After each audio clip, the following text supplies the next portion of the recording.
Senga untala. Yashashga haqqing yo'q senga. Menga mana xiyonat qilgan ko'ringlar.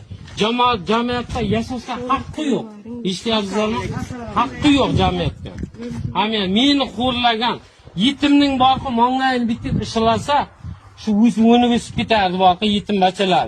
Yig'ladi kecha telefon o'ziga ham telefon qildi. Rossiyalardan ham e'landi qayt deb. Men kechiraman dedim Mahliya. Hammasini kechirdim.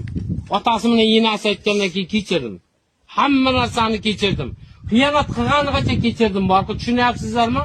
Men o'zimni oqlash uchun bular hozir bandiqani olib keldim. O'zim olib keldim. Mana uyda aytmay yurdim men, mana endi aytyapman. To'yib ketganimdan, hayotim to'yib ketgandan keyin. Mana muammo. Mana aytsin Qur'on, men ishlab turibman. Ibrohim biz hozir keldik, yana boshqadan gapiring. Mana bo'ldi.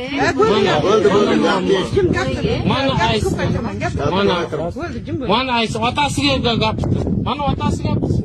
Bu internetga chiqadi. Men aytib qo'ydim, internetga chiqaman.